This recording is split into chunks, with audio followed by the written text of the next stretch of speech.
Bora mudar de assunto, porque agora é hora do nosso quadro Sua Saúde. Roda a vinheta.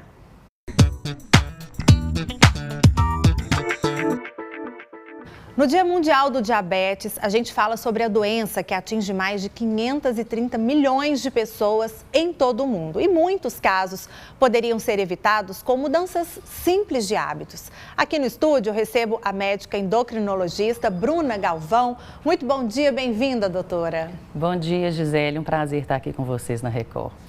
Bora começar então? A gente começa, olha só, com a pergunta da Amélia, que é moradora do bairro Floresta, aqui na região leste de BH. Pode rodar. Meu nome é Amélia, eu moro aqui em Belo Horizonte, no bairro Floresta. Eu gostaria de saber quais os tipos de diabetes mais graves.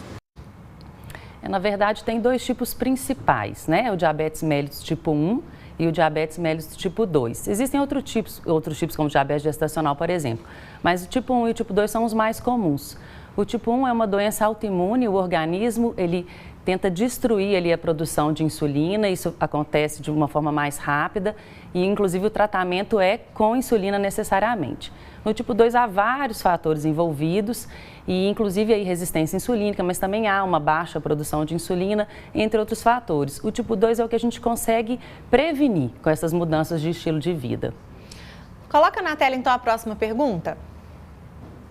Meu nome é Apolônia, eu queria saber se a diabetes é hereditária. O tipo 2, a gente vê que quando uma pessoa apresenta, e você pergunta, existem outras pessoas na família que apresentam também. Então, se você tem um parente, né, principalmente parente de primeiro grau, aí, pai, mãe, irmãos, com diabetes, vale a pena procurar um médico, fazer o exame de glicose, para a gente poder diagnosticar, às vezes até num período anterior ao diabetes, né, diagnosticar um pré-diabetes e tentar evitar a progressão ali para o diabetes. E se já tiver um diagnóstico de diabetes, tratar, gente. É muita gente que tem a doença e não sabe. Então, a gente precisa desse dia do diabetes para conscientizar a população, para procurar investigar e tratar se tiver o diagnóstico. Descobrir a doença antes é sempre o melhor remédio, né, doutor? É o melhor remédio. E levar o tratamento a sério, porque as pessoas também, muitas vezes o diabetes não dói, não dá nenhum sintoma. Então as pessoas vão deixando de lado e falar, não estou sentindo nada, mas é uma doença traiçoeira, silenciosa, mas que depois traz complicações muito graves. E tem mais dúvida, tá? Agora é a vez da Ivanira, do bairro Santa Inês, aqui da capital. Eu me chamo Ivanira, tenho 73 anos, moro no bairro Santa Inês e gostaria de saber quais são as complicações da diabetes caso não seja tratada. Nossa, excelente. Existem as complicações que a gente chama de microvasculares, né, que seria a doença no olho, né, a retinopatia diabética. Existe a doença renal, que muitas vezes a pessoa evolui para uma insuficiência renal, né, a doença renal crônica e até necessidade de transplante. E existe a neuropatia, a pessoa vai tendo dores, não sabe explicar muito bem porquê, essas dores às vezes são mais comuns até de noite. E existem as complicações macrovasculares, né, que seria mais a doença cardiovascular. Então, uma das complicações do diabetes que muita gente não sabe é o infarto, né? O infarto, o AVC, né? Que é o derrame, o acidente vascular cerebral. Então, são complicações importantes, graves e que estão presentes em muitos pacientes que têm a doença. E agora tem uma pergunta, doutora, que chegou do pessoal que está nos assistindo. Eles mandam pelo WhatsApp, é do Leonardo. Olha só, bom dia, sou do bairro Colégio Batista. Gostaria de perguntar se quem tem diabetes, caso não faça uso da insulina regular, pode ter alterações de humor. Alterações de humor. A pessoa quando está doente, ela pode se sentir mal, né? Então, se uma doença que está fora de controle, descompensada, isso pode dar um mal-estar e a pessoa pode até ter alterações de humor. Não necessariamente o uso de insulina, mas qualquer tipo de tratamento, né?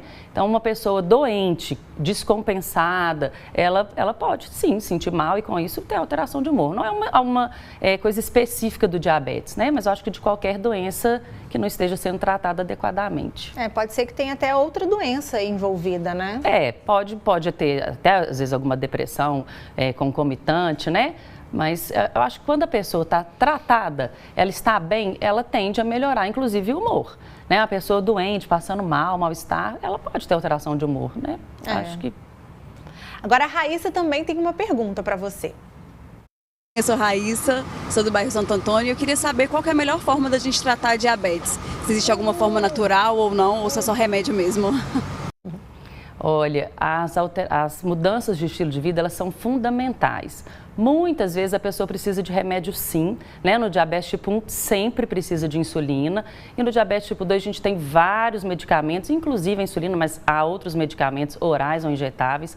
Mas em qualquer tipo de diabetes é fundamental uma alimentação equilibrada, um controle da ingestão dos carboidratos e aumentar bastante assim, a alimentação baseada em verduras e legumes, mas na maioria dos casos, somente a alimentação não é suficiente, mas ela é necessária para todos os pacientes. Uma alimentação saudável e atividade física também ajuda muito no controle da doença. Doutora, eu tenho uma dúvida assim, individual, que é em relação ao pré-diabetes, né? Muita gente tem esse diagnóstico e acha que não precisa tratar porque é só um pré. Mas já é a doença se mostrando, né? E isso precisa ser evitado também? Claro. A gente acaba tendo que ter critérios para definir a doença, né? Então, assim, uma glicemia maior ou igual a 126, na verdade, a gente precisa de 2 exames alterados. Mas será que uma glicemia de 126 é muito diferente de 125? Não é. Isso é um contínuo, né? Só que a gente precisa de critérios para definir mesmo as doenças. Então, na verdade, o pré-diabetes é um pré mesmo. Se você não fizer nada, isso vai, naquele contínuo, evoluir para o diabetes. Então, é fundamental a gente tratar o pré-diabetes.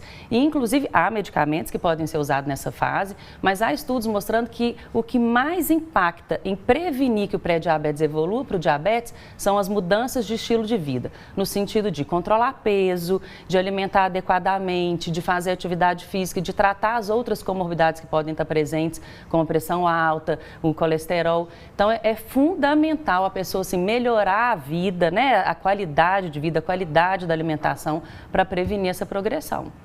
E agora a gente tem mais uma pergunta que chegou pelo nosso WhatsApp da Natália. Olha aí, bom dia, quais os sintomas que devemos ficar de olho caso não seja diagnosticado diabetes? Então, inicialmente, o diabetes é realmente uma doença silenciosa, então a gente deve realizar exames e não ficar esperando os sintomas, tá? Mas quando os sintomas estão presentes, esse diabetes já está presente há muito tempo. No caso do diabetes tipo 1, nem tanto, mas no caso do diabetes tipo 2, se você tiver sintomas, você já tem a doença há muito tempo. E os sintomas são beber muita água, fazer muito xixi, ter muita fome, comer bastante, mesmo assim emagrecer. Né? A gente chama de pólise. Beber muita água seria a polidipsia, fazer muito xixi é poliúria, ter muita fome, polifagia e a perda de peso. Então, se tiver isso, tem que procurar um atendimento médico até de urgência. Tá, e agora a gente tem uma última pergunta, que é da Stephanie, que mora lá no interior de Minas. Eu sou Stephanie, sou de Ipatinga. Gostaria de saber como é feito o tratamento de diabetes em pessoas gestantes. Em pessoas gestantes, a gente não pode usar muitos dos medicamentos que são disponíveis para o diabetes tipo 2, por exemplo. Então, na maioria dos casos, o tratamento medicamentoso, ele é com a insulina, mas é fundamental a alimentação também. Até porque quem usa insulina, ele tem que ter um controle ali de carboidrato para fazer a conta certinho do tanto de insulina que tem que usar. Então, na gestante, a alimentação adequada, a atividade física que foi indicada para a paciente e a insulina. É isso, doutora. Obrigada pelos esclarecimentos. Agradeço demais a sua presença aqui. Médica endocrinologista Bruna Galvão. Então, um assunto muito importante. Todo mundo tem que se cuidar, viu? Obrigada e até a próxima. Obrigada a vocês pela oportunidade.